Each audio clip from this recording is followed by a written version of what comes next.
year in the NBA. And when stuff like this kind of happens, where there's a little indecision and stuff going on, I kind of take a step back and allow guys some space. So from my perspective, my communication has been, I'm giving you space. Guys like that need that. They need to figure it out, and they don't need someone banging on them all the time to kind of figure out where they're at. As far as the organization, I'm not sure. I can only speak for myself, but I'm looking forward to him coming, and I'm looking forward to the whole group being on the floor together. New Rockets head coach Stephen Silas says he's given James Harden space, as you just heard, after sources previously told ESPN that Harden wants to be traded to the Nets. The Rockets plan to enter the season with him on the roster in the blockbuster trade involving Westbrook and Wall. May have been made to keep the Beard in H-Town. Woj said yesterday that Harden preferred to play with John Wall over Russell Westbrook. I also believe in giving people space. Let them come to you, Perk, right? Isn't that one of those 48 laws of power? Perk, great to have you with us. But Max, I'm starting with you here. I might have read it. Should Harden want to stay with the Rockets to play with Wall?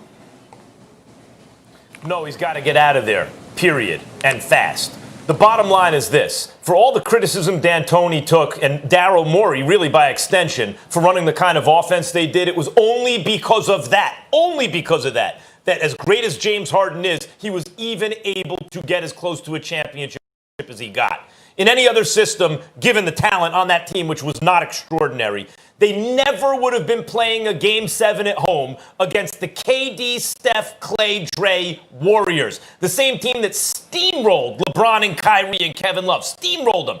Had escaped Houston with a Game 7 win, a game in which Chris Paul didn't even play, and the team went 0 for 27 at one stretch from 3. And yet, still, Golden State only won by single digits. Harden will never get that close again, even if they had the same team with a different coach. It was only because D'Antoni was willing to play a kind of basketball that would be criticized, that was not aesthetically pleasing, that was super efficient, that they were able to have so much less talent than Golden State and yet get close. Harden's a great player. He's in his prime. His prime won't last for that much longer. He's become an underrated defender. And he's gotten better and better in the clutch in the playoffs, although I still wouldn't call him clutch. But he's not. I didn't see him choke in this last playoffs as I'd seen him choke in the past. If he wants to win a championship, he ain't going to get it done with this roster and John Wall. That's never going to happen. It will never happen. He has to get to a team and join a team with a legitimate chance to win a championship while he's still a great player. Clearly, that is not Houston.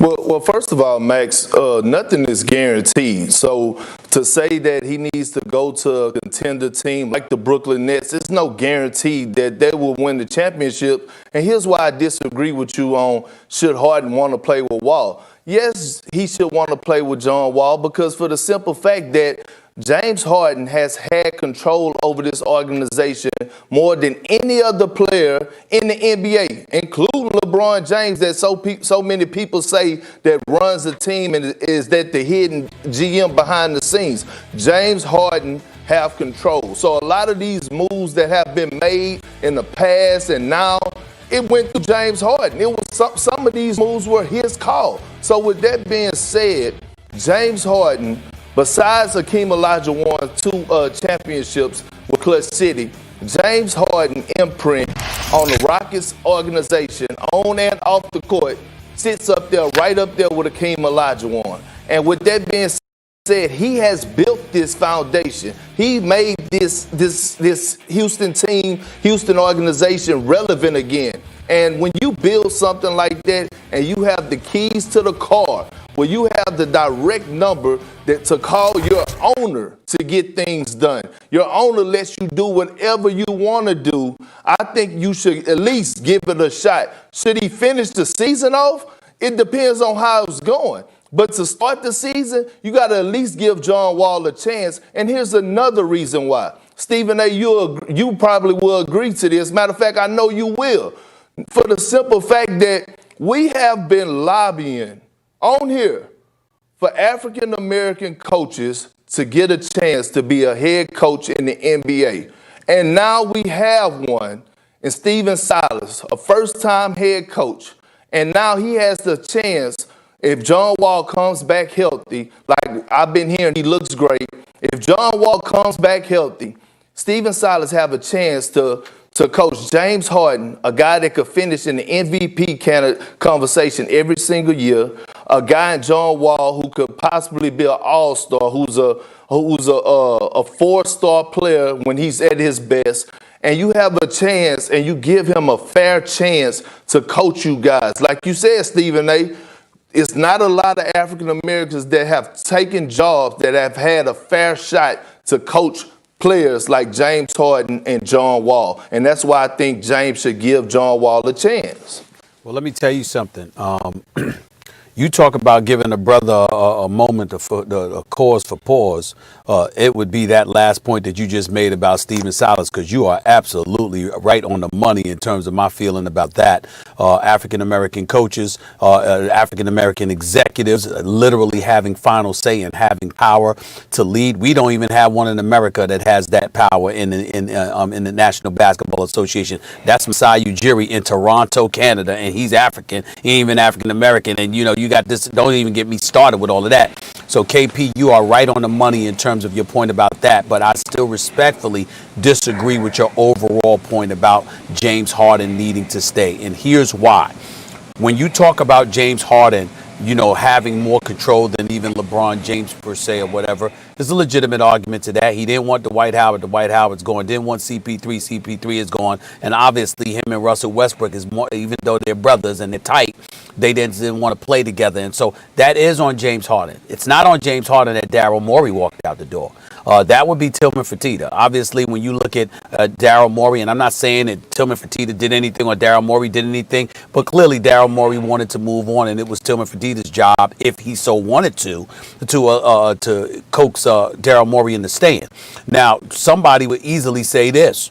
You know what? Daryl Morey was there for about 13 years. They never got to the finals. Now, you could talk about CP3 going down in Game 5 and ultimately not being available for Game 6 and 7 of that Western Conference Finals a couple of years ago or whatever the case may be. But the bottom line is he had 13 years and he never made it to the NBA Finals. So, yes, he's won games. He's won a lot of games. He made more moves than anybody.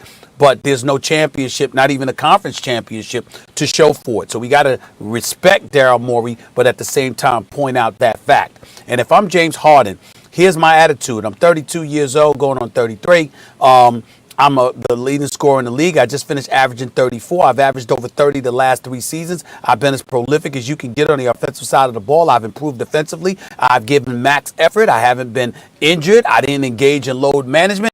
Team.